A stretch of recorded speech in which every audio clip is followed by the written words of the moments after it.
ازيكم؟ هعمل النهارده معاكم كباب الفراخ بطريقه حلوه جدا، يعني لو جربتوها لازم هتعملوها اكتر من مره لانها سهله جدا وسريعه وكمان صحيه. انا صورت الفيديو ده قبل كده على قناتي على اليوتيوب وحبيت انزله على الفيسبوك، لقيته للاسف اتمسح فصورته تاني من اول وجديد. يعني الوصفه دي تاني مره اصورها لانها حلوه جدا، وحبيت بقى متابعيني كده على الفيسبوك يشوفوها ويجربوها ويكتبوا لي رايهم في الكومنتات. يلا بينا بسرعه نبدا في الوصفه. اول حاجه هنجهز كيلو من صدور الفراخ، وهنحضر بطاطايه يكون حجمها متوسط هنسلقها بقشرها، وبعد كده نسيبها تبرد ونقشرها ونقطعها شرايح كده زي ما انتم شايفين، وهننزل بيها على الفراخ.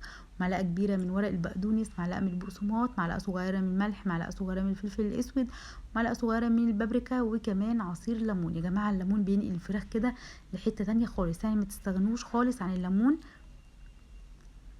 ما تستغنوش خالص عن الليمون في وصفة الفراخ. وكمان هننزل بمعلقة صغيرة من الثوم البودر.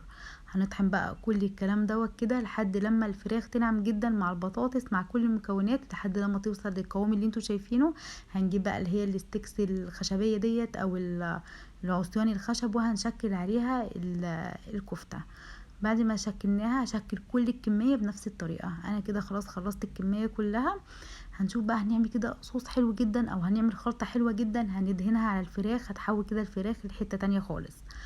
هنحضر معلقتين كبار من صلصة الطماطم، وكمان هنحضر ربع كوباية صغيرة او فنجان صغير خالص من مية البصل، وكمان معلقتين كبار من الكاتشب، ومعلقة صغيرة من الثوم البودر، ومعلقة صغيرة من الفلفل الاسود، ومعلقة كبيرة من دبس الرمان، ومعلقة صغيرة من البابريكا.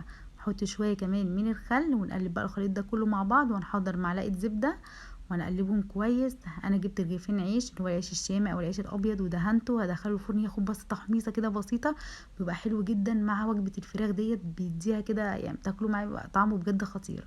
هنشوف بقى كده هنسوي الفراخ ازاي. معلقه زبده ومعلقه سمنه، هننزل بالفراخ، وممكن جدا كمان ان احنا نحطها في الفرن على شبكه مثلا، نحط تحتها صينيه وندخلها الفرن.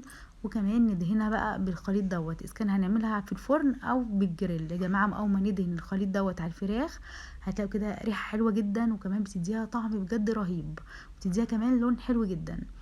هندهنها بقى من الناحيه دي، وبعد كده نقلبها تاني تاخد لون حلو، وبعد كده نرجع نقلبها تاني وندهنها برضو من الخليط من الناحيه التانية، وبرضو نقلبها الناحيه التانية عشان تاخد لون حلو، وهكذا لحد لما تتحمر وتاخد معانا اللون الحلو اللي انتوا شايفينه دوت.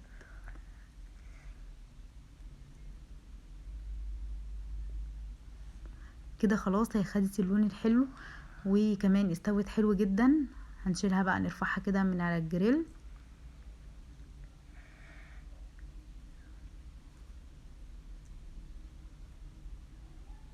كده خلصنا الكمية كلها. نقدمها بقى مع بقدونس ومع بصل، ممكن كمان نحط شوية بقدونس مع بصل مع سماق، شوية ليمون، شوية خل، بجد بتبقى خطيرة. وممكن طبعا نقدمها مع رز. انا حمصت شوية عيش برضو بالخلطة اللي انا جهزتها، دهنته برضو بنفس الخلطة ديت، ودخلت الفرن خدت تحميصة بسيطة. وممكن بقى نقدمه مع الرز مع البصل والبقدونس اللي احنا جهزناهم، بجد بتبقى حلوة جدا جدا يعني.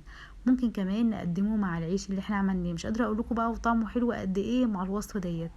يعني لو عملتوا كفتة الفراخ لازم تعملوا العيش بالطريقة ديت، هتعجبكم جدا جدا. وقدمت معاه بصل بردك وبقدونس، بجد بتبقى خطيرة.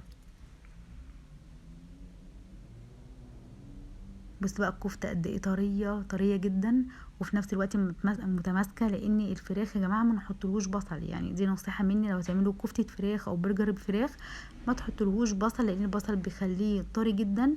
وكمان طعم البصل مع كفته الفراخ بيكون يعني طعم البصل كده هو واضح جدا، فممكن مش اي حد يتقبله. فالافضل ان انتم ما تحطوش بصل مع اي وصفه فراخ، اذا كان كفته او اذا كان برجر.